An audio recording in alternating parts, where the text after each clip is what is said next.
આજે વિશ્વ હાસ્ય દિવસ નિમિત્તે દિવાકર શુકલની સૌ મિત્રોને હાર્દિક શુભેચ્છા. પણ મિત્રો, એક હાસ્ય કલાકાર અને અમારે બ્રાહ્મણ તરીકે આજે તો હાસ્ય મંત્રથી શરૂઆત કરીશું કાર્યક્રમની કે હાસ્યમ સદા વિજયતે, હાસ્યમ શરણમ ગચ્છામિ, હાસ્યમ સદા વિજયતે, હાસ્યમ શરણમ ગચ્છામિ, હાસ્યાસ નાસ્તિ પરતરમ ઔષધમ, હાસ્યાય તસ્મૈ નમઃ. સમજ પડી? મને સમજ નથી પડી, પણ હાસ્ય શાયરીથી શરૂઆત કરું જેમાં તમને મજા આવે કે ભાઈ ये बीवियां आती है हीर की तरह, लगती है खीर की तरह, ये बीवियां आती है हीर की तरह, लगती है खीर की तरह, दिल में उतरती है तीर की तरह और आखिर में हालत करती है फकीर की तरह. સાહેબ, બહુ ત્રાસ આ લોકોનો, બૈરાઓનો ખૂબ જ ત્રાસ, ઘેર ત્રાસ સાહેબ. પતિ ઉનાળાની અંદર 5 પર પંખો કરીને મસ્તીથી ટીવી જોવા બેઠો હોય અને પત્ની આવીને પંખો બંધ કરી દે, હાથમાં સાવરણી હોય. ઉનાળાની અંદર આ હાલત. શિયાળાની અંદર સાહેબ પંખો બંધ કરેલો હોય, ઠંડીને કારણે ઠંડી લાગતી હોય, પંખો બંધ કરેલો હોય, શાંતિથી બેઠો બેઠો ટીવી જોતો હોય અને પત્ની આવીને 5 પર પંખો ચાલુ કરી દે, હાથમાં પોતું હોય સાહેબ.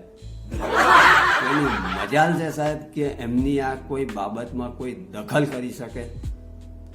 પણ પોતા પરથી મને તો યાદ આવે છે, એક પત્નીએ તો સાહેબ એક પતિને ઠાર મારી દીધો, ગોળી મારી દીધો, પતાવી જ દીધો. આજુબાજુ વાત ફેલાઈ ગઈ કે ભાઈ આ ફલાણી પત્નીએ એના પતિને, અલ્યા શું થયું? તો કે ભાઈ ખબર નહીં, પોતું કરતી હતી ને એમાં પગ મૂક્યો, પતિને ઠાર મારી દીધો.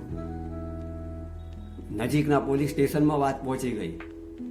પીઆઈ ઇન્સ્પેક્ટરે 2 જણને જમાદારને કીધું જાઓ એ સ્ત્રીને પકડી લાવો કે જેણે આ રીતે પતિને ઠાર મારી દીધો. પેલા 2 જણા જમાદાર પેલા ત્યાં ગયા, પેલી બેનને ત્યાં ગયા. આ બાજુ ઇન્સ્પેક્ટર રાહ જોવે ક્યારે આવે. અડધો કલાક થઈ ગયો. ફોન પર ફોન કર્યો જમાદારને કે ભાઈ હજી સુધી કેમ ના આવ્યા, આટલી બધી વાર કેમ? પેલા જમાદાર કે ભાઈ પોતું સુકાય એની રાહ જોઈએ છે. માણસ ભલભલી પરિસ્થિતિમાંથી પસાર થઈ શકે, પણ પત્નીએ કરેલા પોતામાંથી પસાર ના થઈ શકે સાહેબ. પણ આમાં તો મારા મિત્ર એક છગનો સાહેબ, એની પત્નીએ બરાબરનો એને ફટકાર્યો.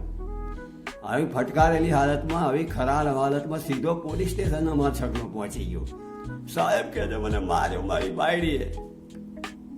અલ્યા પણ શું, કેમ માર્યો? કોઈ કારણ નતું, કારણ વગર મને માર્યો. અલ્યા એવું તો બનતું હશે કારણ વગર તને મારે? બસ સાહેબ, વાત એટલી જ બની હતી કે મારી પત્નીના મમ્મી પપ્પા આવ્યા હતા. મારા વાઈફે કીધું મને કે બહાર જઈને એમના માટે કંઈક લઈ આવો. હા તો એમાં શું છે, તો હું રિક્ષા લઈ આવ્યો. બોલી ઇન્સ્પેક્ટર કે સાહેબ આમાં તો મને માર ખાવો પડે એવી પરિસ્થિતિ જાતો. પણ એનાથી આગળ વાત, એક પતિએ તો આવા અમારા છગના જેવા બીજા એક પતિ એટલો ત્રાસેલો, એની પત્ની પિયરમાં ગયેલી હતી અને ત્યાં ગાડી એને ફોન કરીને કીધું ભાઈ તું તો યાર ત્યાં પિયરમાં ગયેલી છું, છતાંય ફોન પર મારી જોડે ઝઘડે છે. પત્ની કે શું કરું, વર્ક ફ્રોમ હોમ. અમારી આદત છૂટી જાય ને, પ્રેક્ટિસ અમારી ચાલુ રહે એટલા માટે. પણ સાહેબ આવી બધી પરિસ્થિતિઓમાં બી હસવાનું છે. જીવનમાં છેલ્લે એટલું જ કહીશ કે જીવનમાં મુશ્કેલીઓ તો અનેક હોય છે, પણ એ દરેકનો એક રસ્તો હોય છે. જીવનમાં મુશ્કેલીઓ તો અનેક હોય છે, પણ એ દરેકનો એક રસ્તો હોય છે. પણ એ રસ્તો એને જ જડતો હોય છે જેનો ચહેરો સદાય હસતો હોય. મારા કલાગુરુ પદ્મશ્રી ડોક્ટર જગદીશભાઈ ત્રિવેદી સાહેબનું કહેવું છે કે ભાઈ હસો અને હસતા રહો. હસી ના શકો તો લોકોને હસાવો, અને જો હસો નહીં, હસાવી ના શકો, આ બંનેમાંથી કંઈ જ ના કરી શકો તો ગમે તેવી ખરાબ પરિસ્થિતિ હોય પણ એ હસવામાં કાઢી નાખો, જિંદગીને હસી નાખો સાહેબ. હસો, હસાવો અને હસી નાખો. સૌને વિશ્વ હાસ્ય દિવસની ખૂબ ખૂબ શુભકામના. નમસ્કાર.